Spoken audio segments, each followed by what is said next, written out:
So at some point it became, well, what does the train station in Toronto look like? And then I look that up.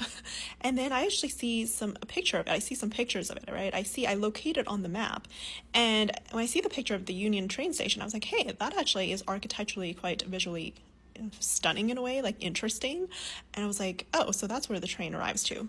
And then it starts, the cogs in my mind start turning, and I'm like, actually, I've never actually taken the train across Canada before. I've never actually passed through all the provinces, like, say, Manitoba, Saskatchewan, whatnot, on the way to Toronto. I was like, well, that would be an experience in itself, right?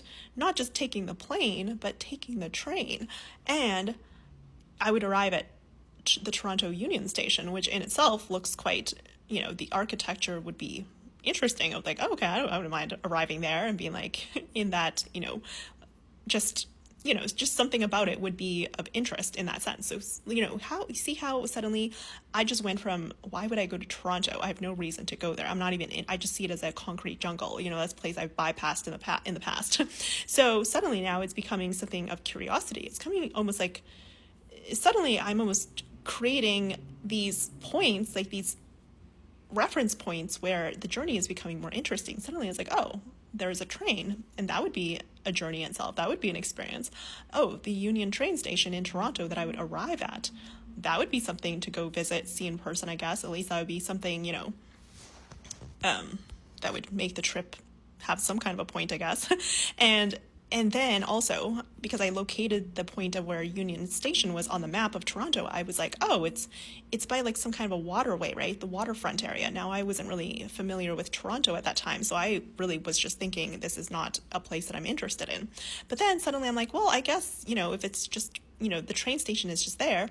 Obviously, if I went to Toronto, I would stay near that area. I would stay so that when I got there, I wouldn't have to figure out transport. I would just stay nearby. I'm also incredibly lazy, so I don't like to research. I don't like to plan. I don't really have to put effort into something, if that makes sense. So then when I get this idea, oh, the train could be interesting, this train station, and also this waterfront area would be a cool place to stay, I suppose.